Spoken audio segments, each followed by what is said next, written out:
নতুন নিয়ম আগামী 1 অক্টোবর থেকে কার্যকর হতে এসএসওয়াই সুকন্যা সমৃদ্ধি যোজনাদের জন্য। বন্ধুরা, আপনারা বা আপনাদের বাড়ির কোনো মেয়েদের নামে যদি সুকন্যা সমৃদ্ধি যোজনা বা এসএসওয়াই অ্যাকাউন্ট থেকে থাকে তাহলে আপনাদের জন্য এই ভিডিওটা রয়েছে।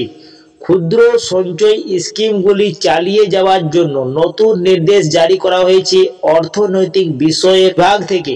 এই নিয়ম কি রয়েছে এবং এটি কাদের জন্য, আপনাদের কি আপডেট করতে হবে, বিস্তারিত তথ্য এই ভিডিওর মাধ্যমে আপনাদেরকে জানিয়ে দেব। বন্ধুরা, তার আগে আপনাদেরকে আমার এই যদি চ্যানেলে প্রথমেই থাকেন তো চ্যানেলটা অবশ্যই আপনারা সাবস্ক্রাইব করে রাখবেন, পাশের বেল আইকনটাকে অন করে রাখবেন। আর যদি আপনারা এই ভিডিওটা ফেসবুক থেকে দেখছেন তো ফেসবুক পেজটাকে অবশ্যই আপনারা ফলো করে রাখবেন। তো চলো বন্ধুরা, বেশি দেরি না করে তাড়াতাড়ি ভিডিওটা এখানে আপনারা দেখতে পাচ্ছেন সর্বপ্রথম যেটা রয়েছে সুকন্যা সমৃদ্ধি যোজনার নিয়ম পরিবর্তন করা হয়েছে। বন্ধুরা, তো এই নিয়ম পরিবর্তন কি কি রয়েছে চলো বিস্তারিত জানিয়ে দিচ্ছি।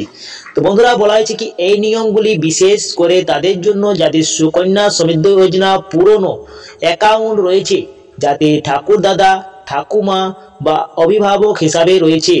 পুরনো নিয়ম অনুযায়ী ঠাকুর দাদা বা ঠাকুমা তাদের নাতনির অভিভাবক হিসাবে এসএসওয়াই অ্যাকাউন্ট খুলতে পারত, কিন্তু এখন এই নিয়ম পরিবর্তন করা হয়েছে।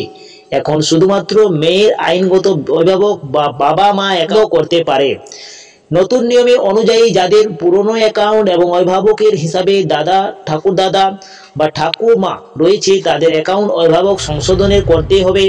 আগামী 1 অক্টোবর থেকে প্রক্রিয়া শুরু হয়ে যায়। বন্ধুরা, এটি করা বাধ্যতামূলক আপনাদের জন্য।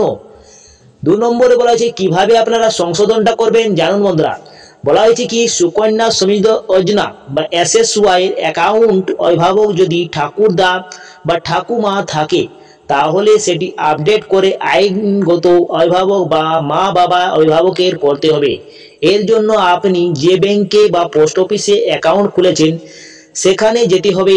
এরপর অভিভাবককে আপডেট সম্পর্কে সেখানে কর্মীদের কাছে জানাতে পারেন। 3 নম্বর কলমে বলা হয়েছে কি আবেদন ফর্মটা কিভাবে এবং কাদেরকে জমা করতে হবে।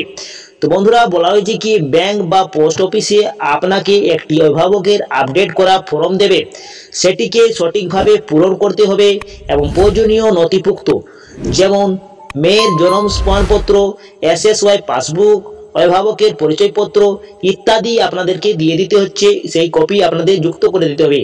এটি ফর্মের মধ্যে পূর্বের অভিভাবকের ঠাকুরদা বা ঠাকুমা এবং সংসদীয় অভিভাবকের বাবা মা উভয়ের স্বাক্ষর প্রয়োজন। এরপর আপনাকে সেই ফর্ম জমা করতে হবে। বন্ধুরা, 4 নম্বর কলমে বলা হয়েছে কি ফর্ম এবং প্রয়োজনীয় নথিভুক্ত জমা করতে পারবেন সেই প্রসেসটি।